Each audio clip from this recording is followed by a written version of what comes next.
राधाकान्ता तप्तकाञ्चना गौराङ्गी राधे वृन्दावनेश्वरी वृषभानुसुते देवी प्रणमामि हरिप्रिये वाञ्छाकल्पतरुभ्यश्च कृपासिन्धुभ्य एव च पतितानां पावनेभ्यो वैष्णवेभ्यो नमो नमः।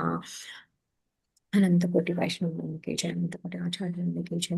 नमो ओम विष्णुपादाय कृष्णाय भूतले श्रीमते श्रीपताक स्वामिनिति नामने नमः। आचार्य पदाय निताय कृपा प्रदायिने गौर गदा दामदाय नमो विष्णुपादाय कृष्ण प्रेष्ठाय भूतले श्रीमते भक्ति वेदांत स्वामिने नमस्ते सरस्वती देवे गौरवाणी विशेषा शून्यवादी पाश्चात्य देशकारिणे जय श्री कृष्ण चैतन्य प्रभु नित्यानंद श्री अद्वैत गदाधर श्रीवासादि गौर भक्त वृंदा हरे कृष्णा कृष्णा कृष्णा हरे हरे हरे राम राम राम हरे हरे। ओम नमो भगवते वासुदेवाय। ओम नमो भगवते वासुदेवाय। ओम नमो भगवते वासुदेवाय। नारायणं नमस्कृत्य नरं चैव नरोत्तमं देवीं सरस्वती व्यासं ततो जयमुदीरयेत्। नष्टप्रायेषु अभद्रेषु नित्यं भागवत सेवया भगवती उत्तमश्लोके भगवद्भक्ति नैष्टिकी कृष्णाय वासुदेवाय देवकी नन्दनाय च రివ్యూ नन्दगोपकुमाराय పెట్టి చూసుకుంటాండి. नमो नमः। जय जय श्री जय जय चैतन्य श्री जय जय नित्यानंद श्री चैतन्य जय जय नित्यानंद अद्वैत जय चंद्र जय गौर गौर भक्त भक्त वृंद। वृंदा। जय जय श्री चैतन्य जय नित्यानंद जय अद्वैत चंद्र जय गौर भक्त वृंद। जय जय श्री चैतन्य जय नित्यानंद जय अद्वैत चंद्र जय गौर भक्त वृंद। हरे कृष्णा कृष्णा कृष्णा हरे हरे हरे राम राम राम हरे हरे। मुखं करोति वाचालं पंगुं लङ्घयते गिरिं यत्कृपातमहं वन्दे श्रीगुरो दीनतारिणं श्रीपरमानन्दमाधवं श्रीचैतन्येश्वरम्। हरे कृष्णा। हरे कृष्ण माता जी धन्यवाद प्रणाम। धन्यवाद प्रणाम माता जी। हरे हरे कृष्ण। कृष्ण माता जी दंडवत प्रणाम। हरे हरे कृष्णा कृष्ण माता माता जी। जी दंडवत प्रणाम। हरे हरे कृष्ण कृष्ण माता जी। माता जी दंडवत प्रणाम। हरे హరే कृष्णा माता जी दंडवत प्रणाम। हरे कृष्ण माता जी दंडवत प्रणाम माता जी। हरे कृष्णा माता जी दंडवत प्रणाम। ఈ రోజు మనం ఏ శ్లోకాలు చెప్పుకుంటున్నామండి? 26 and 27, 28. ఓకే, నిన్న ఏ శ్లోకాన్ని हरे గురించి कृष्ण माता చర్చించుకున్నాం जी। మాతాజీ? హరే కృష్ణ మాతాజీ. నిన్న ఏ శ్లోకం గురించి చర్చించుకున్నారో కొన్ని పాయింట్లు షేర్ చేస్తారా అండి ఎవరైనా? हरे कृष्ण माता जी। హరే కృష్ణ మాతాజీ. నా మాతాజీ మనకు చాలా చక్కగా వివరించారు రియల్ టైం ఎగ్జాంపుల్స్ తీసుకొని. సో ఎవరైనా ఒక 2-3 పాయింట్లు షేర్ చేయడానికి ప్రయత్నిస్తారా? हरे कृष्ण माता जी। హరే కృష్ణ. నీకు చెప్పారు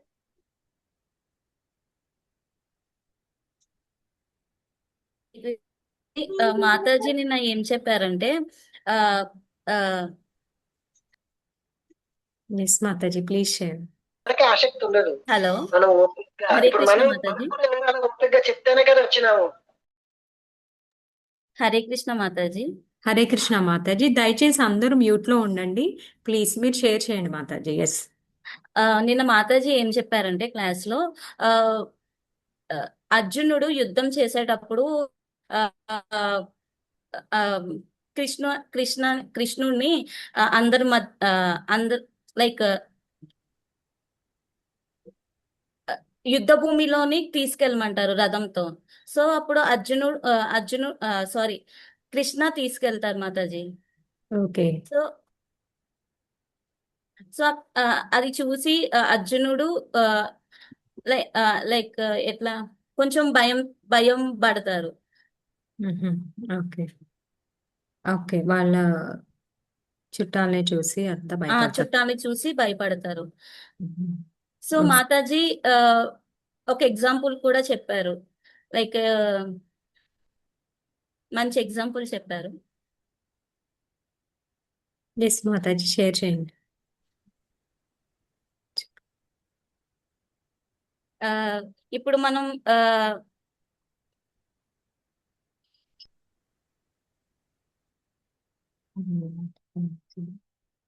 ఎస్ మాతాజీ, ఇంకా ఎవరైనా షేర్ చేయాలనుకుంటున్నారా?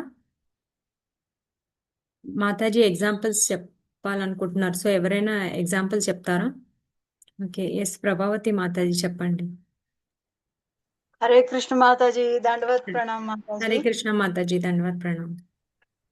కృష్ణుడికి మనం విన్నవించుకోవాలి, మన ఇంద్రియాలన్నీ కృష్ణ కంట్రోల్లోనే ఉంటాయి, ఇంద్రియాలన్నీ కృష్ణ కోసమే మనం ఉపయోగించాలి. ఇంకా గుడాకేశ అంటే నిద్రను జయించిన వాడు, అజ్ఞానాన్ని జయించిన వాడు అని కూడా చెప్పారు. కృష్ణ ఎంత గొప్పవాడంటే అర్జునుడికి రథసారథిగా ఉన్నారు. అంటే భక్తుల పట్ల ఆయన ఎంత అపారమైన కరుణ సేవ చేశారు అంటే అది ఆయనకి భక్తి చేస్తే చాలు అంత మన కోసం అంత దిగి వస్తారు. నామరూప గుణ లీలలు స్మరించుకుంటూ ఉంటే మనం కూడా నిద్రని అజ్ఞానాన్ని జయిస్తామని భక్తునికి అంత సేవ చేస్తాడు కదా కృష్ణ. మరి అంతటి దేవునికి మనం కూడా ఇంకెంత శరణాగతితో సేవ చేయాలి అని. ఇంకా ఆయన డ్రైవర్గా ఉన్నాడు కదా, రథసారథిగా. ఇంకా మనం అనుకుంటాం మనమే డ్రైవర్గా చేసుకొని పోతూ ఉంటాము, మన కారుకి మనమే డ్రైవింగ్ చేసుకుంటా. అదే కష్టం. అదే కృష్ణుడిని తలుచుకుంటా మనం డ్రైవింగ్ చేస్తే బాగుంటుంది, ఆయనే అన్నీ నడిపించేది అని మధ్యలో మాధ్యమంగా గురువుని పెట్టుకొని మనం ముందుకెళ్ళాలి అని చెప్పారు Mataji. Hare Krishna. Thank you very much మాతాజీ. హరే కృష్ణ. అదే మన డెస్టినేషన్ కరెక్ట్ గా చేరుకోవాలి అంటే మనము కృష్ణాన్ని పెట్టుకోవాలి ఇంటెలిజెన్స్ డ్రైవర్ గా, లేకపోతే మనం ఒకటి డెస్టినేషన్ ఒకటి ఉంటుంది, మనం వేరే రూట్ కి వెళ్ళిపోతాము అని చెప్పేసి చక్కగా వివరించారు నిన్న మాతాజీ. థ్యాంక్ యూ వెరీ మచ్ మాతాజీ. ఋషికేన సేవనం అది కూడా చెప్పారు. ఎస్ మాతాజీ, లక్ష్మీ మాతాజీ, you want to share something మాతాజీ? ఎస్ మాతాజీ. ష్యూర్ మాతాజీ. ప్రణామ్ మాతాజీ. నిన్న దేవశరణ్ దేవి మాతాజీ చక్కగా చెప్పారు మాతాజీ శ్లోకం గురించి. చక్కగా ఎగ్జాంపుల్ తో సహా ఎక్స్ప్లెయిన్ చేశారు, చక్కగా చెప్పారు. నిన్న శ్లోకంలో ఏంటంటే సంజయుడు చెప్పాడు ఈ శ్లోకాన్ని. ఏవ ముక్తో హృషికేశు గుడాకేశేన భారత సేనయోరుభయోర్ మధ్య స్థాపయిత్వా రథోత్తమం అని ఈ శ్లోకం చెప్పబడింది. సంజయుడు చెప్తే, ఓ భరతవంశీయుడు, అర్జునుడితో ఈ విధంగా సంబోధింపబడిన కృష్ణ భగవానుడు వాళ్ళ యొక్క ఉత్తమమైన రథాన్ని రెండు పక్షాలకు చెందిన యొక్క సేనల మధ్యలో నిలిపారు అనమాట. ఈ శ్లోకంలో అర్జునుడు గుడాకేశుడిగా పిలువబడ్డాడు. అంటే గుడాక అంటే నిద్రను జయించిన వాడని అని ఒక భావం. ఈశుడు అంటే ప్రభు అని కూడా అర్థము. అంటే అర్జునుడు నిద్రను జయించిన వాడు మరియు అజ్ఞానం నిద్రను జయించిన వాడని కూడా తెలుపబడింది నిన్న. మరియు శ్రీకృష్ణుడు తనకు గల మిత్రత్వము మరియు బాంధవ్య బంధం వల్ల కూడా కృష్ణుని పట్ల అత్యంత భక్తి కారణంగా కూడా అజ్ఞానాన్ని జయించగలిగిన వాడు అని కూడా చెప్పుకున్నాం నిన్న. కృష్ణ భక్తులు ఎప్పుడు కూడా శ్రీకృష్ణుని నామ రూప గుణ లీలను స్మరించకుండా ఉండరు. కాబట్టి ఈ విధమైన నిరంతర కృష్ణ చింతన వలన, కృష్ణ చైతన్యం కలిగి ఉండడం వలన నిద్ర అనే అజ్ఞానం అనే చీకటిని జయింపగలుగుతారని కూడా చెప్పుకున్నాం. ఇక్కడ కృష్ణ భగవానుడు కూడా హృషికేశ అని పిలువబడ్డారు. హృషికేశుడు అంటే he is the master of all the senses అని కూడా చెప్పుకున్నాం. ఈ విధంగా పరమాత్ముడు సర్వజీవుల యందు కూడా నిలిచి ఉండి జీవులను నియంత్రించుతున్నాడు కాబట్టి ఆయన హృషికేశుడిగా చెప్పుకున్నాం. కాబట్టి తన యొక్క రథాన్ని ఇరుపక్షాల యొక్క సేనలను చూడడానికని యుద్ధంలో ఎంతమంది పాల్గొన్నారో వాళ్ళందరి యొక్క వాళ్ళందరూ ఒకసారి చూడాలి, దాన్ని బట్టి తను అంచనా వేసుకోగలడు అనే ఉద్దేశంతో అర్జునుడు శ్రీకృష్ణ పరమాత్మని రథాన్ని రెండు సేనల మధ్య నిలుపమని చెప్పారు. హరే కృష్ణ మాతాజీ. థ్యాంక్ యూ వెరీ మచ్ మాతాజీ. హరే కృష్ణ. హరే కృష్ణ మాతాజీ. Today can I take 1 minute? Yes ప్రభుజీ, ప్లీజ్. ఇట్లా శ్లోకాలకి ఎక్స్ప్లెనేషన్ ఇంతకుముందు కూడా చాలా సార్లు విన్నాము. నిన్న కొత్తగా ఏం అర్జునుడు కృష్ణుణ్ణి అడగటం, అలా అర్జున్ని కృష్ణుడే అడిగేలా చేశాడు. He wanted Arjun to come in between his relatives and friends and get depressed, and then he wanted to give his ప్రవచన్. ఇది నిన్న నేను ఫస్ట్ టైం విన్నాను అనమాట. అంటే అర్జున్ చేత కృష్ణ నన్ను వాళ్ళందరి మధ్యలోకి తీసుకుపో అని చెప్పడం, అది వింటూ వచ్చాను. కానీ కృష్ణుడే అర్జున్ని అలా చెప్పేలా చేశాడు అనేది నిన్న కొత్తగా నేర్చుకున్నాను నేను. అంటే he wanted Arjuna to see get depressed. ఆయన ద్వారా ఈ motivational, Bhagavad Gita suppose to be the most motivational scripture ever written, అలా ఆయన ద్వారా మనకు చెప్పాడు అని ఒకటి. అదే ఇంకొకటి ఏమంటే, మనం యుద్ధం మొదలు పెట్టిన తర్వాత సడన్ గా భీష్ముడు ముందు వస్తే, సడన్ గా శుక్రాచార్యులు, ద్రోణాచార్యులు ముందుకు వస్తే, అప్పుడు అర్జునుడు ఏమన్నా కొంచెం తగ్గిపోతాడేమనే ఆలోచన కూడా మనసులో పెట్టుకొని, ఎవరిని చూస్తావో ఏమేం చేస్తావో ఇప్పుడే కానీ, యుద్ధానికి ముందే అన్ని కానీ, చూడు, బాధపడు, నేను నీకు చెప్తాను, దాని తర్వాతే యుద్ధానికి రా, ఒకసారి యుద్ధం స్టార్ట్ చేసిన తర్వాత మాత్రం ఎక్కడా వెనుకడుగు వేయకూడదు అనే ఉద్దేశంతో ఈ ఆలోచన ఆయన బుర్రలోకి పెట్టాడు కృష్ణుడు, అర్జునుడి బుర్రలోకి పెట్టాడు కృష్ణుడు. ఇది నిన్న ఫస్ట్ టైం విన్నాను అనమాట. Okay okay Prabhuji, thank you. యాక్చువల్గా నేను దీని రిలేటెడ్ కూడా ఈరోజు ఒక ఎగ్జాంపుల్ షేర్ చేద్దామని అనుకుంటున్నాను Prabhuji. Okay, I will share. మేము మామూలుగా ఐపీఎల్ తో కంపేర్ చేస్తాం దీన్ని. ఎందుకంటే ఐపీఎల్ లో కూడా మన ఫ్రెండ్స్, మనతో పాటు ట్రైనింగ్ చేసుకున్న వాళ్ళు, మనతో పాటు ఇండియా కోసం ఆడిన వాళ్ళే ఉంటారు. బట్ డిఫరెంట్ టీమ్స్ మన వాళ్ళతోనే, ఎవడైతే నిన్న దాకా మన టీంలో ఉన్నాడో నెక్స్ట్ మ్యాచ్ లో he's in opponent team, but still we have to play. ఈ ఎగ్జాంపుల్ మేము మామూలుగా వాడతాం అన్నమాట ఇక్కడ. ఎస్ ప్రభుజీ, అదేలేండి. ఇక్కడ ఏంటంటే దుర్యోధనుడు వచ్చేసి మనీ మైండెడ్గా, మెటీరియల్గా ఆలోచిస్తూ ఉంటాడు. కానీ మనకి అర్జునుడు వచ్చేసి ధర్మం ఆలోచిస్తాడు అనమాట. ఆయన ధర్మపక్షాన్ని ఆలోచిస్తారు. ఆయన అయ్యో నాది హింస చేయకూడదు, నా హింస్యాత్ అని చెప్పేసి ఆయన ధర్మశాస్త్రం ప్రకారం హింస చేయకూడదు కదా అనే ఆలోచనతో ఉంటారు ఈయన. బట్ ఇతను ఏం చేస్తాడంటే మనీ మైండెడ్గా, నేను ఇంకా ఇప్పుడు వీళ్ళందరినీ 5 మెంబర్స్, మేము 100 మెంబర్స్ ఉన్నాం, వాళ్ళెంత మా ముందు, నేను వాళ్ళని క్లియర్ చేస్తే నేను ఎంజాయ్ చేయొచ్చు అని చెప్పేసి అతను అట్లా ఆలోచిస్తాడు అనమాట. సో ఇక్కడ మనము ఇద్దరు మెంటాలిటీ, మెటీరియల్గా ఎలా ఉంటుంది, స్పిరిచువల్ థింకింగ్ ఎలా ఉంటుంది అని కూడా మనము కంపారిజన్ చేసుకోవచ్చు అనమాట. అలా కూడా ఇంకొకటి ఏంటంటే, ఇప్పుడు ఇందాక మాతాజీ చెప్పారన్నారు కదా, సో అది కూడా ఏంటంటే, ఇప్పుడు ఒక కొత్తగా వచ్చిన కోడలు ఉందనుకోండి, కొత్తగా వచ్చిన కోడలు ఆవిడ, ఇప్పుడు అందరు కంప్యూటర్ ఇంజనీర్సే కదా, సో ఆవిడకి ఈ అత్తగారు నేర్పించాలి అంటే ఏం చెప్తారు, అందరికీ వడ్డించమ్మా, చెయ్యమ్మా అని చెప్తారు. ఆవిడ ఏదైనా తప్పు చేస్తే ఆవిడ డైరెక్ట్గా ఆవిడని తిట్టలేరు, తిడితే మళ్ళీ గొడవలు వస్తాయి. సో ఆవిడ కూతురు చెప్తారనమాట. కూతురికి చెప్పి కూతురు ద్వారా కోడలికి నేర్పిస్తారు. అప్పుడు కూతురు ఓకే అమ్మా, ఓకే అమ్మా, నేను నేర్చుకుంటాను అనేసి చెప్తారనమాట. అట్లాగా కూతుర్ని గట్టిగా తింటారు. ఏంటి, వాట్ ఈస్, నువ్వు ఎందుకు ఇలా చేస్తున్నావు అనేసి తిట్టి నేర్పిస్తారనమాట. కూతుర్ని తిట్టి ఇంతలోపు తను తెలుసుకుంటుంది, అయ్యో నేను ఈ తప్పు నేను చేశాను, తను నా ఆడపడుచు పడాల్సి వచ్చింది నా వల్ల మాటలు అని చెప్పేసి తను నేర్చుకుంటుంది అనమాట. అలాగా ఇక్కడ ఏంటి, శుద్ధ భక్తుడు అర్జునుడికి మాధ్యంగా మన జీవులందరికీ కృష్ణ భగవానుడు నేర్పిస్తున్నారు అనమాట. ఎలా మనము ఈ ఈ దేహ భావనని విడిచి ఆత్మతత్వానికి ఎలా ఎదగాలి, ఆత్మభావంతో ఎలా మనకి ఆధ్యాత్మిక ప్రగతి సాధించాలి అని చెప్పేసి ఈ అర్జునుడి ద్వారా మనకి నేర్పిస్తున్నారు. అది అక్కడ ఇల్యూజన్ లో పెట్టడము అంటే, కృష్ణుడు మనకి అర్జునుడి ద్వారా నేర్పించడానికి ఆ పొజిషన్ లో మనకి అర్జునుడిని పెడతారనమాట. అది ఎస్ ప్రభుజీ. సో ఈరోజు శ్లోకాలు చూద్దామండి. ఓకే,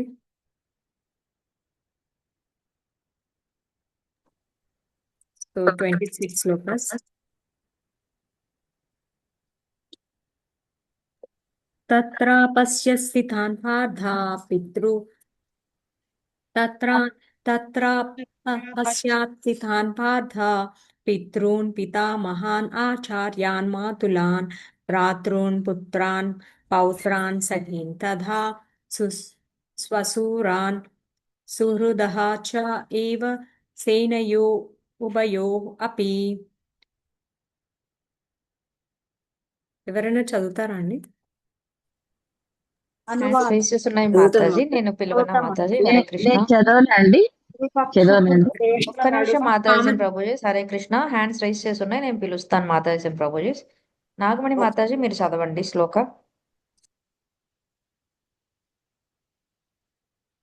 హరే కృష్ణ మాతాజీ ప్రణం. హరే కృష్ణ మాతాజీ.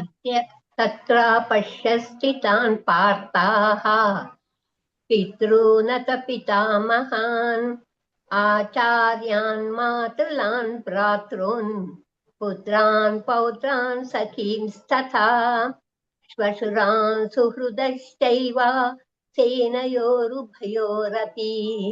హరే కృష్ణ. సరోజ మాతాజీ మీరు కూడా శ్లోక రిసైట్ చేయండి. హరే కృష్ణ మాతాజీ ధన్యవాద ప్రణామ్. శ్రీల ప్రభుపాద కీ జై.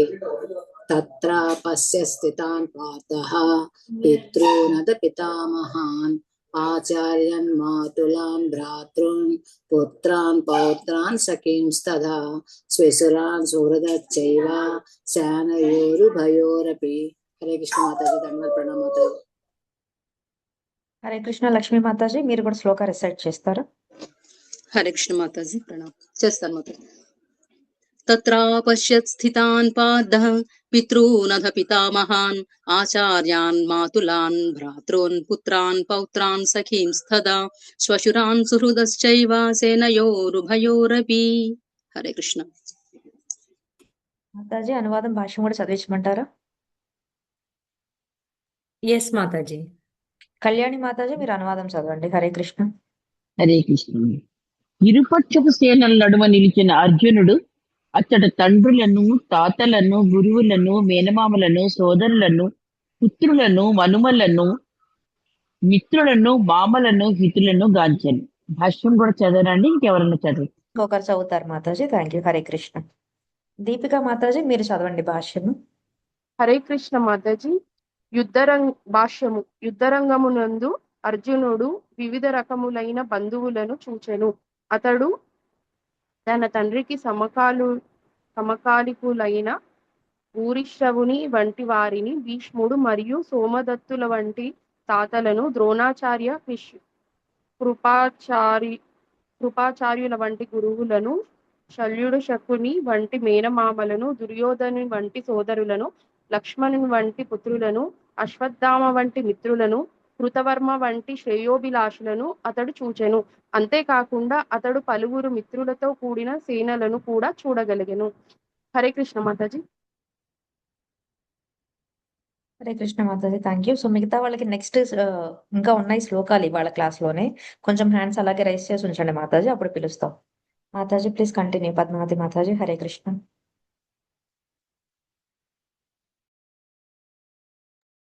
ఈ శ్లోక కూడా చదివేసుకున్నాం మాతాజీ. ఓకే మాతాజీ. తాన్ సమీక్ష్య స కౌంతేయః సర్వాన్ బంధూనవస్థితాన్ కృపయా పరయావిష్టో విషిదన్నీతమబ్రవీత్. ఉషా మాతాజీ మీరు రిసైట్ చేస్తారా శ్లోక 1.27? మాతాజీ. హరే కృష్ణ మాతాజీ. హరే కృష్ణ మాతాజీ. తాన్ సమీక్ష్య స కౌంతేయ సర్వాన్ బంధూనవాస్థితాన్ కృపయా పరయా విష్ణు విషిదన్నీదమబ్రవీత్. హరే కృష్ణ మాతాజీ. హరే కృష్ణ మాతాజీ. మాధవి మాతాజీ మీరు కూడా శ్లోక రిసైట్ చేయండి. హరే కృష్ణ మాతాజీ. కృష్ణ మాతాజీ. తాన్ సమీక్ష్య స కౌంతేయః సర్వాన్ బంధూనవస్థితాన్ కృపయా పరయా విష్ణో విషీదన్నిదమబ్రవీత్. సుజాత మాతాజీ హరే కృష్ణ మీరు కూడా శ్లోక రిసైట్ చేయండి. Thank you Mataji. ధన్యవాదాలు ప్రణామ్ మాతాజీ. తాన్ సమీక్ష్య స కౌంతేయ సర్వాన్ బంధూనవస్థితాన్ కృపయా పరయా విష్ణో విషీదన్నిదమబ్రవీత్. సుభద్ర మాతాజీ హరే కృష్ణ మీరు అనువాదం చదువుతారా? హరే కృష్ణ మాతాజీ. హరే కృష్ణ మాతాజీ. అనువాదము. నానావిధ బంధువులను మిత్రులను గాంచినంతట కుంతీపుత్రుడైన అర్జునుడు దయద్ర హృదయుడై ఇట్లు పలికెను. హరే కృష్ణ మాతాజీ. కృష్ణ మాతాజీ. థ్యాంక్ యూ మాతాజీ. ఈ శ్లోక కూడా ఫినిష్ చేసుకుందాం మాతాజీ. మాతాజీ. అన్ని రిలేటెడే ఉన్నాయి అందుకని. మాతాజీ. అర్జున ఉవాచ ద్వేష్వేమం స్వజనం కృష్ణ యుత్సం సముపస్థితం సిద్ధంతి మమ గాత్రాణి ముఖం చ పరిశుష్యతి. మౌనిక మాతాజీ హరే కృష్ణ, మీరు శ్లోక రిసైట్ చేస్తారు 1.28.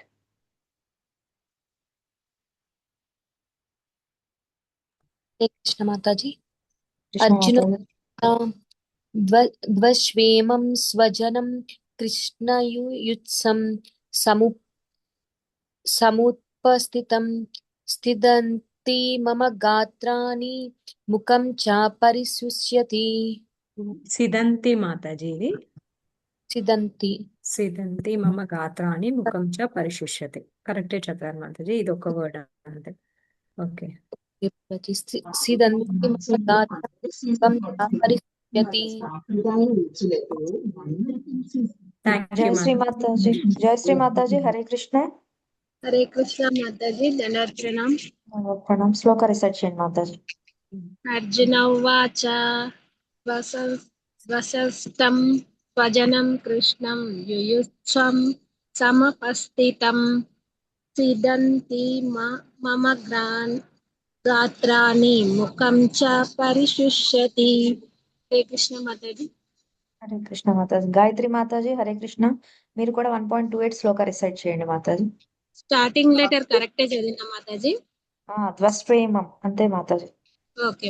హరే కృష్ణ. హరే కృష్ణ. హరే కృష్ణ మాతాజీ. దృష్వేనాం కృష్ణం యుయుత్సం సముపస్థితం సిద్ధంతి మమ గాత్రాణి ముఖం చ పరిశుష్యతి. కృష్ణ మాతాజీ. హరే కృష్ణ మాతాజీ. నరసింహదాస్ ప్రభుజీ హరే కృష్ణ, మీరు అనువాదం చదువుతారా? హరే కృష్ణ మాతాజీ. హరే కృష్ణ ప్రభుజీ. హరే కృష్ణ. అర్జునుడు పలికెను, ప్రియమైన ఓ కృష్ణ, యుద్ధోత్సాహంతో నా ఎదుట నిలిచి ఉన్న మిత్రులను బంధువులను గాంచి నా శరీర అవయములు కంపించుచున్నవి, నోరు ఎండిపోతున్నది. హరే కృష్ణ మాతాజీ. హరే కృష్ణ ప్రభుజీ. Thank you. మీ విజయలక్ష్మి మాతాజీ భాష్యం చదువుతారు? హరే కృష్ణ మాతాజీ. భాష్యం. శ్రీకృష్ణ భగవాను పట్ల నిష్కపటమైన భక్తి గల ఏ వ్యక్తి ఎందు సత్పురుషుల యందు లేదా దేవతల యందు కనిపించే సమస్త సద్గుణంలో కనిపించింది. అభక్తుడైన వాడు విద్యా సంస్కృతుల ద్వారా ఎంతటి లౌకిక యోగ్యతలను సాధించినప్పటికీ వారిలో దేవతా గుణములు లోపించి ఉంది కనుక తమలో తాము పోరాటకు నిశ్చయించుకున్న దాయాదులను మిత్రులను బంధువులను ఉంటున్నంతటిని అర్జునుడు వారి పట్ల దయార్థ హృదయుడయ్యాడు.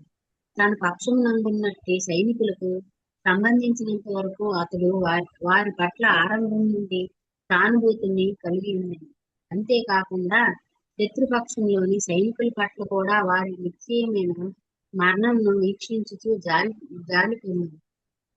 అతడు అట్లా ఆలోచించుండగా నిశ్చయమైన అతని శరీరావయంలో కంపించిన ఆరంభించాడు. నోరు ఎండిపోయింది. వారి యుద్ధోత్సవం చూసి అతడు పూర్తిగా ఆశ్చర్యంకు గురయ్యాడు. దాదాపు తన రక్త సంబంధీకులైన బంధువుల సమూహం అంతయు అతనితో యుద్ధం చేయుటకు వచ్చి ఉన్నది. దయార్థ హృదయుడైన అర్జునునికి ఈ విషయం కలత కలిగించింది. ఇక్కడ పేర్కొనబడకపోయినను అతని శరీరావయములు కంపించుట నోరెండుకుంటే గాక అతడు జాలిచే రోధించుచుండేనని కూడా ఎవరైనా సులభంగా ఊహించగలరు. అర్జునుని అందరి ఇట్టి లక్షణములకు అతని కోమల హృదయమే కారణం కాని బలహీనత కాదు.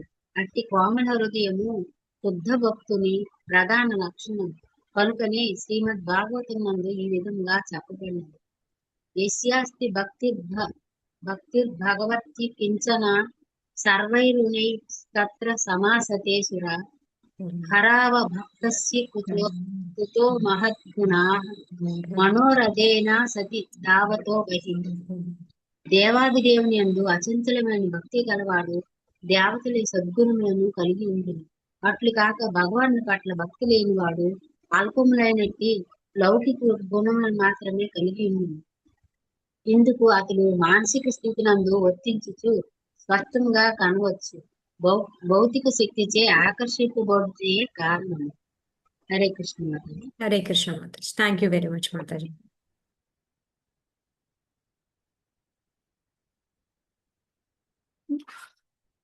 థ్యాంక్ యూ వెరీ మచ్ అండి. అందరూ చాలా యాక్టివ్గా పార్టిసిపేట్ చేస్తున్నారు. Thank you very much. So నిన్న మనము మన అర్జునుడు ఇరు సేనల మధ్య రథం నిలపమని కృష్ణుడిని వేడుకున్నారు. సో కృష్ణుడు ఆ విధంగా మాతాజీ ఎస్ శ్లోకం 28 ఫస్ట్ లెటర్ కరెక్ట్ తప్పుంది. దృష్టివేమం ఉండాలి. ఇక్కడ దృష్టి చూడటం, చూసిన తర్వాత ఇక్కడ వేరే అక్షరం ఉంది. ఓకే ధ్రువ్ ఉండాలి. దాకు బండి రావత్తు ఉండాలి. దృష్ట్వా ఏమం. పుస్తకం ఓకే ఓకే ఎస్ ప్రభు. దృష్ట్వేమం ఎస్ ప్రభుజీ. దృష్టి అంటే మన చూడటం. భగవద్గీత బుక్ లో కొంచెం దృష్టివేమం అని ఉంది. ఎస్ బుక్ లో కరెక్ట్ గా ఉంది. ఇక్కడ స్లైడ్ లో కొంచెం ఇన్కరెక్ట్ ఉంది. Okay okay Prabhuji. Thank you Prabhuji.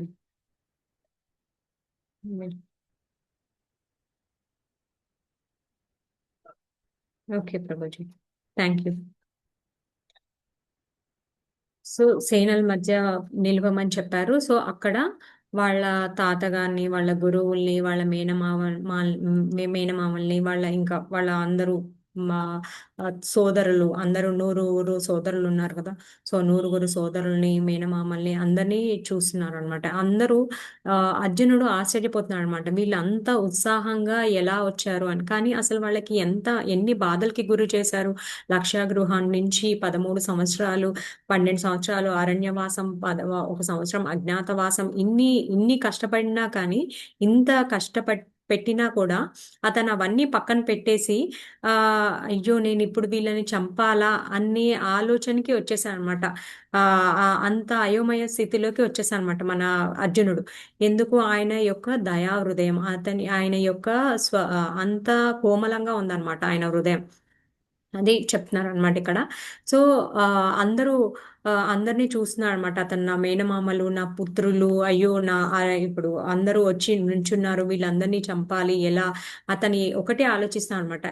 ఇప్పుడు నేను చంపడం వల్ల మళ్ళీ పాపం వస్తుంది, వాళ్ళు స్త్రీలు విధవులు అవుతారు, సో నెక్స్ట్ వాళ్ళు ధర్మాచరణ చేయడానికి ఉండదు అనేసి అతను ఈ వ్యూలో అన్ని ఆలోచిస్తూ ఉన్నాడు అనమాట. అంటే ఏంటంటే అతను హింస చేయకూడదు అనేసి ఆలోచిస్తున్నాడు అనమాట. అయ్యో వీళ్ళందరూ చూస్తున్నారు అని చెప్పేసి మనకి 27లో కూడా అందరినీ చూసినప్పుడు అతను ఏంటంటే అర్జునుడు అతను ఏంటంటే అయ్యో ఇప్పుడు అందరి చంపడం వల్ల అందరూ వాళ్ళందరినీ కోల్పోతారు అని చెప్పేసి చాలా ఆలోచిస్తున్నాడు అనమాట. అంటే ఏంటంటే ఇక్కడ మనం ఏమి ఆలోచించాలంటే ఒక స్పిరిచువల్ విజన్, ఒక ఆధ్యాత్మికవేత్త ఎలా ఆలోచిస్తాడు, బాహ్యంగా ఒక భౌతికవాది ఎలా ఆలోచిస్తాడు. భౌతికవాది ఏంటంటే ఈ దేహమే శాశ్వతము, ఈ దేహ బంధాలే శాశ్వతమని, ఈ దేహంతో సంపాదించింది అదంతా శాశ్వతమని అనుకుంటాడు. బట్ ఆధ్యాత్మికవేత్త ఏంటి అంటే ఇది శాశ్వతం కాదు. ఇది ఏంటంటే మనం అలా అన్యాయంగా ఇప్పుడు ఎలా అంటే ఒక ఉదాహరణ చెప్పుకోవచ్చు. మనం చైతన్య చరితామృతంలో ఒక ఉదాహరణ ఉంటుంది అనమాట. ఒక వేటగాడు ఉంటాడు. అతను రత్నాకర్ అని ఒక వేటగాడు ఉంటాడు అనమాట. అతను ఎలా అంటే సగం చంపి ఆనందిస్తాడు అనమాట. జంతువులన్నిటినీ సగం హింసించేసి ఆనందించేస్తాడు, సగం చంపి ఆనందిస్తాడు. ఒకసారి నారదముని వచ్చి అతను భాగ్యం కొద్దీ అతన్ని ఉద్ధరిద్దాము అని చెప్పేసి ఆయన నువ్వు ఇలా చంపితే ఫుల్గా చంపేసే, లేకపోతే చంపడం మానేసే, కానీ ఇలాగా సగం చంపి అలా చేయకూడదు, అది చాలా పాపం వస్తుంది అని చెప్తాడు. కానీ అతను యాక్చువల్గా అయితే వినడు, బట్ ఎందుకో నారదముని మాటలు వింటాడనమాట. ఆలగించి అప్పటి నుంచి ఫుల్గా చంపేస్తాడు. తర్వాత నువ్వు ఎందుకు ఇలా చేస్తున్నావు, నువ్వు ఇలా చేయడం వల్ల నీ భార్య ఏమైనా నీ పాపం తీసుకుంటారా, వాళ్ళు ఏమీ తీసుకోరు, నీకు అంతా చాలా పాపం వస్తుంది, నువ్వు చాలా అనుభవించాల్సి వస్తుంది అనేసి అన్ని నీతి వాక్యాలు అన్నీ చెప్తాడనమాట. చెప్పినప్పుడు అతను విని అతను ఎలా మారిపోతాడంటే, అంటే నేను క్లుప్తంగా చెప్తున్నానండి, ఇది చాలా పెద్ద స్టోరీ ఉంది. సో అతను ఎలా మారిపోతాడంటే, ఇంకా అతను చీమను కూడా తొక్కితే అది ఇబ్బంది పడుతుందా, చీమను కూడా తొక్కకూడదు అన్నంత దయాపూర్ణుడుగా తయారైపోతాడు అనమాట. ఒకసారి నారదముని వాళ్ళ స్నేహితుడు పర్వతని మునిని తీసుకొని ఎలా ఉన్నాడు అని చెప్పేసి చూడ్డానికి వచ్చినప్పుడు అతను ఇట్లా జంప్ చేసుకుంటా ఇట్లా నడుస్తాడు అనమాట. ఎందుకంటే చీమ ఉందన్నమాట, కిందలు చీమలు ఉన్నాయి, చీమల్ని చంపితే మళ్ళీ అవి బాధపడతాయి అని చెప్పేసి వాటిని చంపకూడదు అని చెప్పేసి అంత కరుణామయుడిగా తయారైపోతాడు అనమాట. సో ఒక భక్తుడు నామస్మరణ భగవంతుడు నామస్మరణ తీసుకున్నప్పుడు, భక్తుల సాంగత్యంలోకి వచ్చినప్పుడు ఎంత కరుణా హృదయంతో తయారవుతాడు, అందులో ఎలాంటి గుణములు అతనిలో ఉత్పన్నమవుతాయి అనేది కూడా మనం ఇక్కడ చూస్తున్నాం అనమాట. ఇక్కడ ఇంకొకటి ఏంటంటే, అందరిలో ఆల్రెడీ మనలో ఆధ్యాత్మికత అనేది దాగి ఉంది, కానీ అది నిద్రావస్థలో ఉంది. మనం ఎప్పుడైతే జాగృతం చేసుకుంటామో అప్పుడు మన గుణాలు కూడా మనకి ఆ సద్గుణాలన్నీ వస్తాయన్నమాట. ఎలా అంటే ఇప్పుడు మనకి ప్రహ్లాద్ మహారాజ్ గారు ఆయన నవవిధ భక్తి చెప్పారు. అర్చనం, శ్రవణం, కీర్తనం, స్మరణం, విష్ణు అర్చనం, వందనం, దాస్యం, సాఖ్యం, ఆత్మ నివేదనం, పాదసేవనం. సో ఇవన్నీ నవవిధ భక్తులు ఎప్పుడైతే ఒక భక్తుడు ఆచరిస్తాడో అప్పుడు అతను ఏంటంటే పూర్తి వైష్ణవ గుణాలన్నీ అతనికి దేవీ గుణాలన్నీ వస్తాయన్నమాట. అవన్నీ మనము మామూలుగా అయితే మనము ఆ గుణాల వెంపట మనం పడక్కర్లేదు.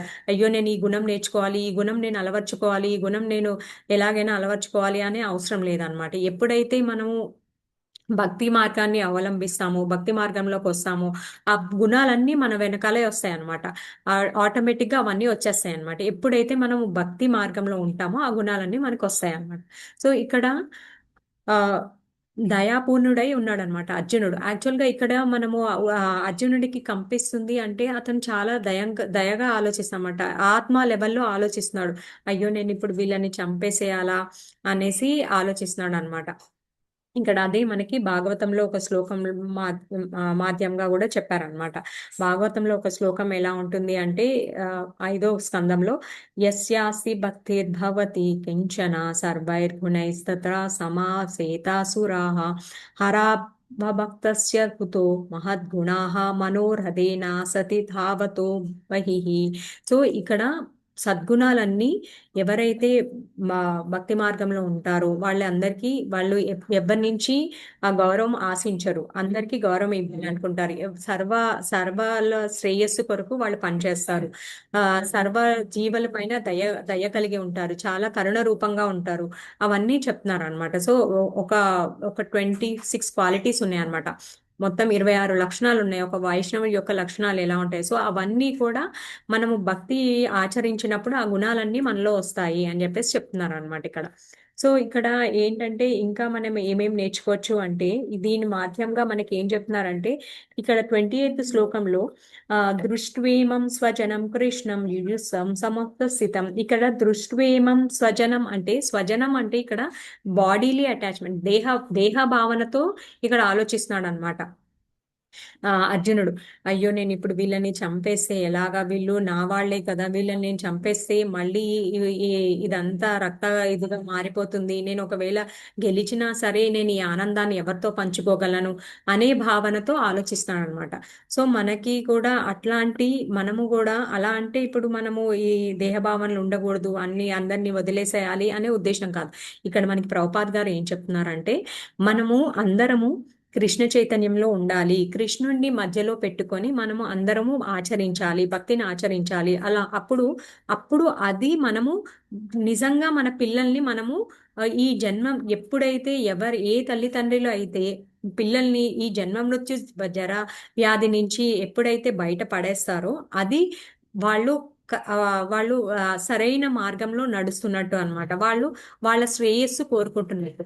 అంటే ఇప్పుడు మేము చదువులు చెప్పిస్తున్నాం కదండి, ఇవన్నీ కాదా అనేసి అని కాదు. అంటే చదువులు ఈ భౌతిక జీవనంలో మనం జన్మించినప్పుడు మనం కోరుకున్నాం ఈ దేహం మనకు కావాలి అని చెప్పేసి.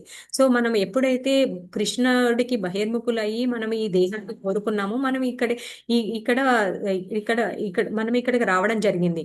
మన కారణంగా మన కర్మానుసారంగా మనం ఇక్కడ రావడం జరిగింది. కానీ మన అసలైన రూపం ఏంటి, మనం ఎప్పుడైతే భక్తుల సాంగత్యంలోకి వచ్చినప్పుడు మన అసలైన స్థితి ఏంటి, గురువు నిర్దేశంలో ఎప్పుడైతే మనం పనిచేస్తామో అప్పుడు మనకి అసలైన మార్గం ఏంటి, అప్పుడు మనం కృష్ణ చైతన్యం ఉన్నప్పుడు భౌతికంగా ఈ శరీరం నిలుపుకోవడానికి కొన్ని పనులు చేయాలి. సో అవి చేస్తూనే మనం భక్తిని కూడా మన మార్గంలోకి చోటు చేసుకోవాలన్నమాట. భక్తి చేస్తూ మనం ఇది చేసుకోవాలి. అప్పుడే మన పిల్లలకి మన దానికి మనము వాళ్ళకి కరెక్ట్గా మనము చేస్తున్నట్టు అవుతుందన్నమాట. మనం వాళ్ళు సరైన మార్గంలో నడిపించినట్టు అవుతుందన్నమాట. సో అది ఇక్కడ మనకి ప్రభుపాద్ గారు చెప్తున్నారు.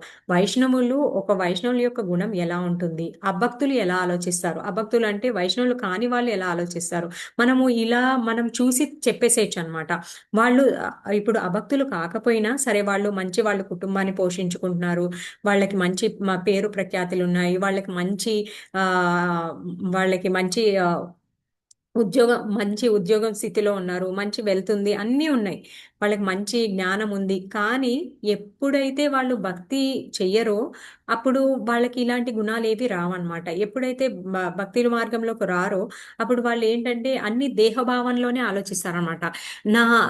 నా పరపతి, నా ధనం నన్ను కాపాడుతుంది, నా స్వజనులు నా రిలేటివ్స్ నన్ను కాపాడుతారు, నా తాతగారు నా తండ్రి గారు అందరూ వీళ్ళు నన్ను కాపాడుతారు, వీళ్ళే నాకు ధైర్యం అనేసి అనుకుంటారనమాట.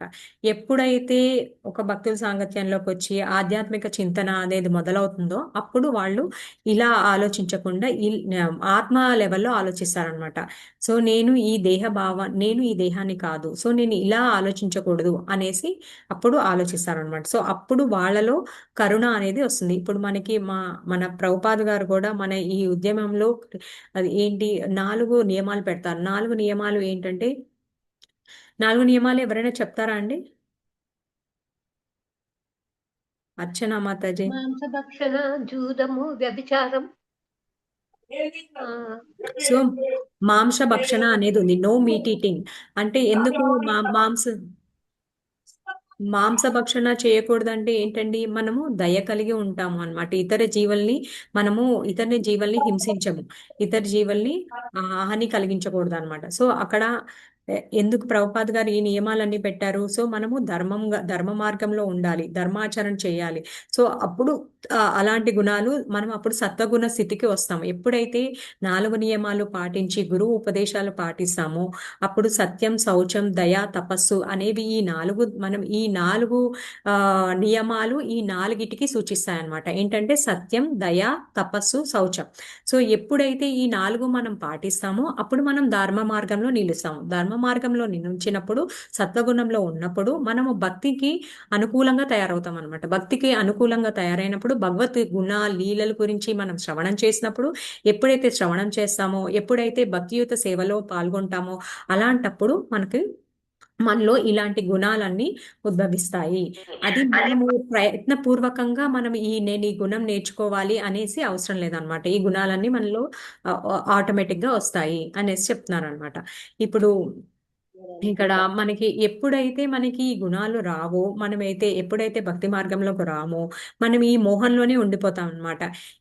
అయ్యో ఈయన నా తాతగారు, మనకి ఇంకా ముందు శ్లోకాల్లో అంటే 2nd చాప్టర్లో క్లియర్ గా మొత్తం ఆత్మ కోసం క్లియర్ గా మొత్తం మన కృష్ణ చెప్తారనమాట. ప్రభుపాద్ గారు వివరిస్తారు ఆత్మ గురించి, ఒక 30 శ్లోకాస్ ఉంటాయి.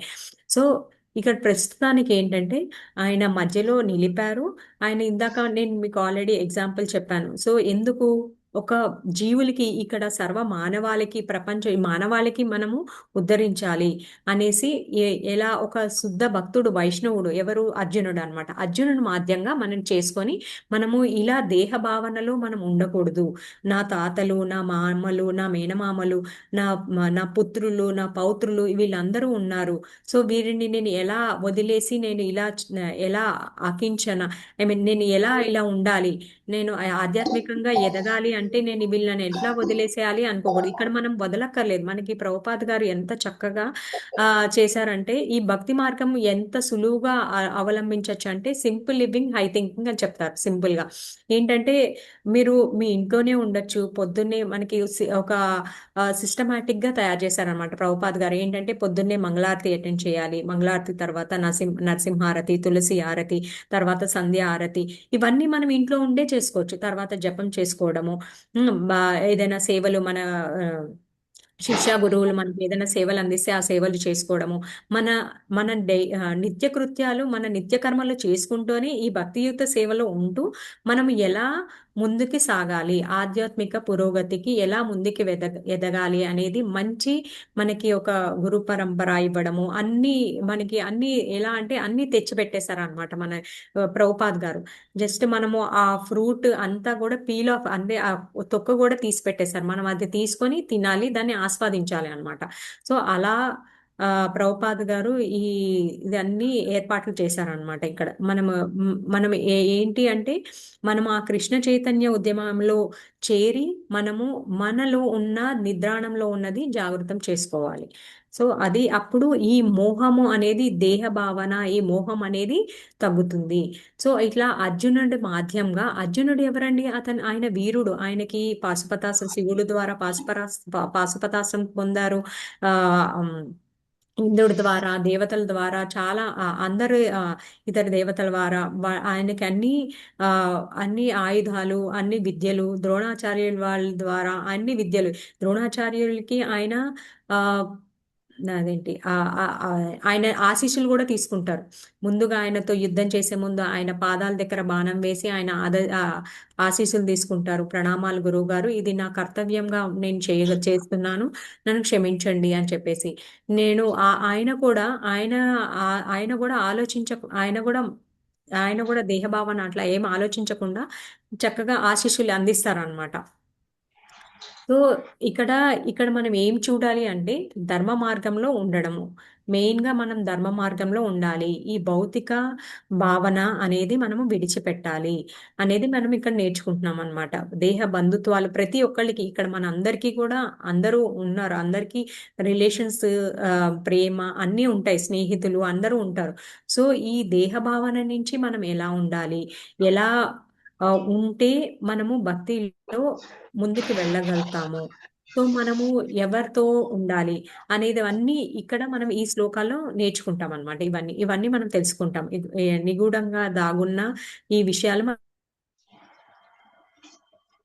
మనం నేర్చుకుంటాం అనమాట. సో ఇక్కడ అందుకని ఈ భాగవతం శ్లోకం కూడా ఇక్కడ చెప్పారు మనకి. సెకండ్ క్యాంటోలో కూడా శ్రీమద్ భాగవతం సెకండ్ క్యాంటోలో కూడా చెప్తారనమాట, ఈ దేహ తాపత్రయాలన్నీ ఉండకూడదు. ఇవన్నీ శరీరంతో ఏది బంధం ఉన్నా అవన్నీ శాశ్వతం కాదు. ఇప్పుడు మనం మన మామూలుగా మన పిల్లలకి మనం ఇచ్చామనుకోండి ఒక కిచెన్ సెట్. ఇప్పుడు ఒక తల్లి ఎలా ఉంటుందో పిల్లలు కూడా ఏంటి, నేను కూడా కిచెన్ సెట్, నేను ఆడుకోవాలి, వంట చేయాలి, అన్ని చేస్తారు. సో వాళ్ళకి ఆ వంట చేస్తారు, అవన్నీ చేస్తారు. అప్పుడు అది మనము తినగలుగుతామా అండి? అవి తింటే మనకు కడుపు నిండుతుందా? తను జస్ట్ ఇమిటేట్ చేస్తుంది అంతే. తను అన్ని అమ్మ ఎలా చేస్తుంది అవన్నీ చేస్తుంది. తర్వాత తను వచ్చి అమ్మ నాకు ఆకలేస్తుంది, అన్నం పెట్టు అంటుంది. సో అట్లాగా. సో ఇదంతా ఏంటంటే జస్ట్ ఒక మాయలాగా మనకి ఇక్కడ ఏర్పాటు చేయబడింది. అది కూడా మన కోరిక ప్రకారంగా, మన కర్మానుసారంగా మనం ఇక్కడ ఉంచబడ్డాం. సో మనము ఎప్పుడు ఇందులో మన దేహాల్ని, మన ఇంద్రియాల్ని, ఇక్కడ ఏంటి దుర్యోధనుడు ఏంటి, ఫస్ట్ నుంచి వాళ్ళ తండ్రి గారు అనుసరించి అతను ఏంటి, ధృతరాష్ట్రుడు ఎలా ఉన్నాడు, నాది, నా పరివారము, నా పిల్లలు, నా దుర్యోధనుడు రాజ్యం ఏలాలి అనేసే అనుకున్నాడు అంతే. ఇంకా మైండ్ కాషన్స్. కానీ ఇక్కడ మనకి పాండవుల పక్షాన చూస్తే వాళ్ళు ధర్మపక్షాన ఉన్నారనమాట. వాళ్ళకి ఇప్పుడు వాళ్ళకి అంత అన్యాయం జరిగినా కూడా, చాలా అవమానం జరిగినా కూడా వాళ్ళు ఏం చేస్తున్నారు, అతను అంత దయాపూర్ణంగా ఉన్నారనమాట అర్జునుడు.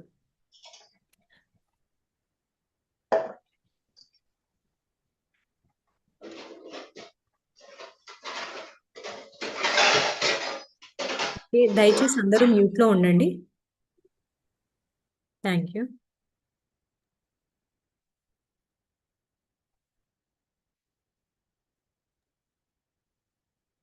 భగవంతుని పట్ల నిష్కామమైన భక్తి కలిగిన ఏ మనిషి అయినా దేవీ పురుషులలో లేదా దేవతల్లో గోచరించే సమస్త సద్గుణాలు కలిగి ఉంటాడు. కాగా అభక్తుడు విద్యా సంస్కృతులలో ఎంతటి ఉన్నతమైన లౌకిక యోగ్యతలను కలిగి ఉన్నప్పటికీ, అంటే ఇక్కడ మనం ఇందాక చర్చించుకున్నాం కదా, వాళ్ళు బాహ్యకంగా ఎంత మంచి పొజిషన్లో ఉన్నా సరే, ఎవరికైతే ఇట్లాంటి దైవీ గుణాలు లేవో వాళ్ళు ఆధ్యాత్మికంగా ఎదగలేరు అని చెప్పేసి అని అంటున్నారు అనమాట. ఉన్నప్పటికీ దేవీ గుణాలు లోపించి ఉంటాడు. తమలో తామే యుద్ధం చేయడానికి సిద్ధపడని జ్ఞాతులను, స్నేహితులను, బంధువులను యుద్ధ రంగంలో చూడగానే అర్జునుడు ఒక్కమారుగా వారి పట్ల కృపాపూర్ణుడయ్యాడు. తన సైనికుల పట్ల అతడు మొదటి నుండే దయాభావంతో ఉన్నాడు. కానీ ప్రతిపక్ష సైనికులకు ఆసన్నమైన మృత్యువును చూసి వారి పట్ల కూడా అతడు చిన్న ప్లేట్లన్నా కడగండి రా, బొచ్చలు చూడు ఎన్ని అయినాయో. హరే కృష్ణ మాతాజీ, దయచేసి మ్యూట్లో ఉండండి ప్లీజ్. తన సైనికుల పట్ల అతడు మొదటి నుండే దయాభావంతో ఉన్నాడు. కానీ ప్రత్యక్ష సైనికులకు ఆసన్నమైన మృత్యువుని చూసి వారి పట్ల కూడా అతడు కృపాభావాన్ని చూపించాడు. ఆ విధంగా ఆలోచిస్తున్నప్పుడు అతని దేహాంగాలు కంపించాయి, నోరు ఎండిపోయింది. ఇక్కడ మనము అతను భయపడ్డాడు అని ఆలోచించకూడదు అనమాట. ఇక్కడ మనం ఏమనుకోవాలి, అతని హృదయము అంత దయాపూర్ణతతో ఉంది అని మనం అర్థం చేసుకోవాలన్నమాట. అర్జునుడి యొక్క హృదయం అంత దయతో ఉంది, ఎందుకంటే ఆయన శుద్ధ భక్తుడు. ఎప్పుడు కృష్ణుని గురించి ఆలోచిస్తూ ఉంటాడు. కృష్ణుని సాంగత్యంలో ఉంటారు ఆయన. వారందరి యుద్ధోత్సాహాన్ని చూసి అతడు దాదాపు పూర్తిగా ఆశ్చర్యచకితుడయ్యాడు. ఒక పక్క దుర్యోధన వల్ల ఏంటి, వాళ్ళు ఎంతసేపటికి దుర్యోధనుడు ఒక్కటే ఆలోచిస్తాడు, నాకు భీష్మాచార్యులు, ద్రోణాచార్యులు వాళ్ళ సపోర్ట్ ఉంది, నాకేం కాదు, కర్ణుడు సపోర్ట్ ఉంది, సో నాకేం కాదు. వీళ్ళు ఎంత 5 మెంబర్స్, వీళ్ళని చిటికలో నేను ఓడిస్తాను, నా రాజ్యాన్ని నేను గెలుస్తాను, నేనే ఎంపరర్ అవుతాను అనేసి ఉన్నాడు అనమాట ఆయన. చూసి అతడు దాదాపుగా పూర్తిగా ఆశ్చర్యచకితుడయ్యాడు. దాదాపు అతనికి అసలు రిలేషన్ ప్రేమే లేదనమాట. ఇప్పుడు ఎవరైతే దయతో ఉంటారో అక్కడ ప్రేమ అవన్నీ, కరుణ అవన్నీ ఉంటాయి. అతనికి దయ లేదు, ప్రేమ లేదు, ఏమీ లేవన్నమాట ఆయనకి. ఓన్లీ 1 పాయింటెడ్ ఫోకస్ ఏంటంటే మనీ, మనీ అంతే. రాజ్యం ఎలాగైనా గెలవాలి, రాజ్యం అనేసే ఉన్నారనమాట ఆయన. రాజవంశం అంతా అంటే అర్జునుని రక్త సంబంధికులు అందరూ అతనితో యుద్ధం చేయడానికి వచ్చారు. అర్జునుని వంటి భక్తుడిని ఈ విషయమే ఉద్విగ్నతకు గురి చేసింది. ఇక్కడ పేర్కొనబడినప్పటికీ అర్జునుడు దేహాంగాలు కంపించడము, నోరు ఎండిపోవడం కాకుండా కరుణతో అతడు రోధిస్తున్నాడు కూడా ఎవడైనా సులభంగా ఊహించుకోగలరు. అర్జునుడిలో అటువంటి లక్షణాలు బలహీనత వలన కాక అతని మృదు హృదయమును వలనే కలిగాయి.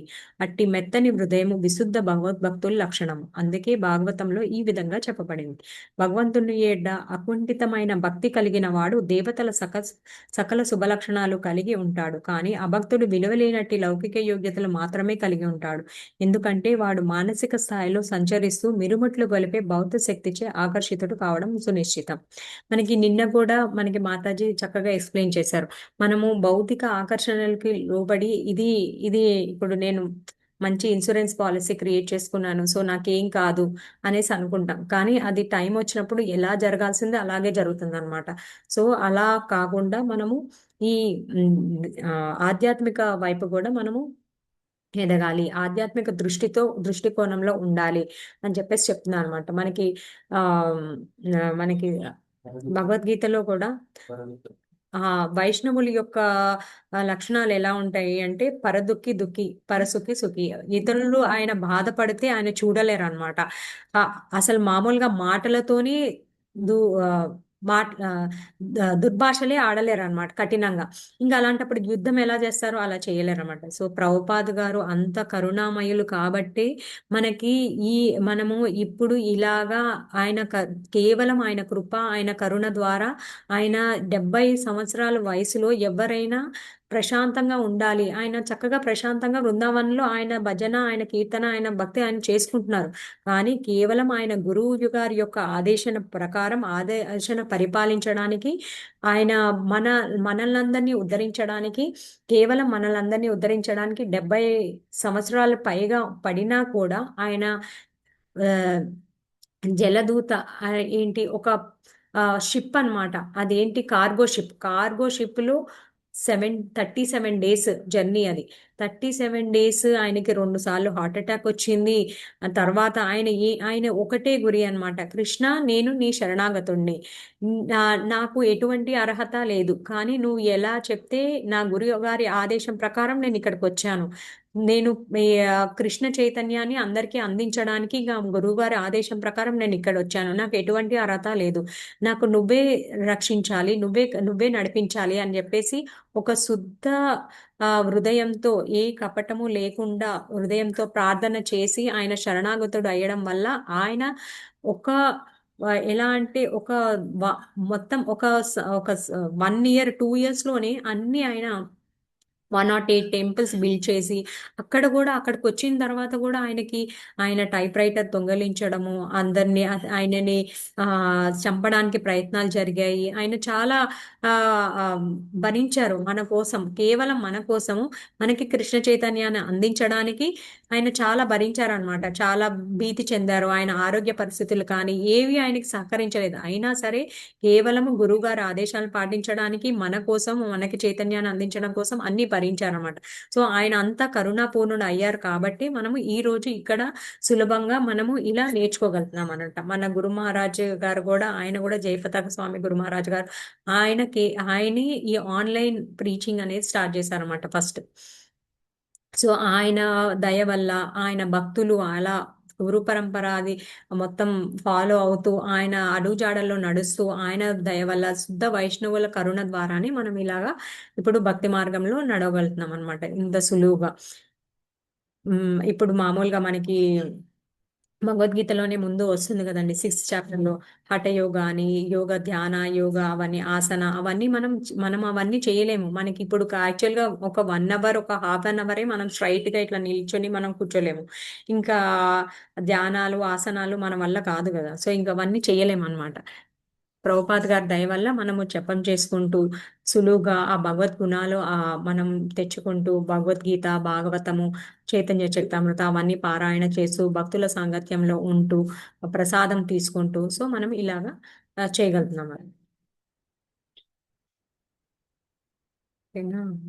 ఓకే, ఎవరికైనా ఏమైనా సందేహాలు ఉన్నాయా అండి? నేను ప్రయత్నిస్తాను చెప్పడానికి. ఇప్పటి వరకు చదివిన శ్లోకాల్లో ఏమైనా సందేహాలు ఉన్నాయండి?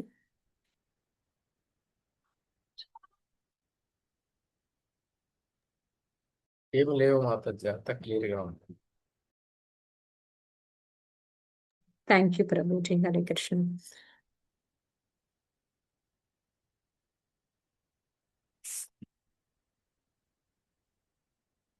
ఓకే, సో ఎవరికి ఏమి సందేహాలు లేకపోతే, సో ఎవరైనా ఏమైనా పాయింట్ షేర్ చేయాలనుకుంటున్నారా అండి?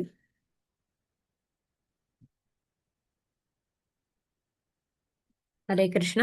మాతాజీ అండ్ ప్రభుజీ, ఇప్పటి వరకు మీరు విన్న దాంట్లో ఏదైనా పాయింట్ షేర్ చేయాలనుకుంటున్నారా? మీకు నచ్చిన పాయింట్ ఏదైనా? హరే కృష్ణ మాతాజీ, ధన్యవాదం. ధన్యవాద ప్రణామం మాతాజీ. పిల్లలకి చిన్నప్పటి నుంచే అదే భక్తి గురించి, దాని గురించి చెప్పడం బాగా నచ్చింది మాకు. ఆ point thank you. Hare Krishna. మన ప్రహ్లాద్ మహారాజు మంచి ఉదాహరణ దానికి. ఆయన 5 సంవత్సరాల నుంచే భక్తి స్టార్ట్ చేయాలి అని చెప్తారనమాట. చదువు ఒక్కటే కాదు, భక్తి గురించి కూడా చెప్పాలి. ఎస్ మాతాజీ, థ్యాంక్ యూ. హరే కృష్ణ మాతాజీ. హరే కృష్ణ మాతాజీ. శ్రీల ప్రభుపాద గారు మన కోసం 70 ఏళ్ల వయసు వచ్చిన తర్వాత కూడా విశ్రాంతి తీసుకోకుండా మనల్ని ఉద్ధరించడానికి అంత కష్టపడేది చాలా బాగా నచ్చింది మాతాజీ. హరే కృష్ణ.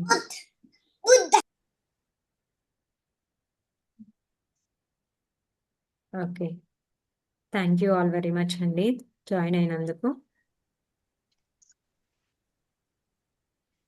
సో ఎవరికి ఏమి సందేహాలు లేకపోతే నేను ఎండింగ్ ప్రేయర్స్ చేస్తానండి.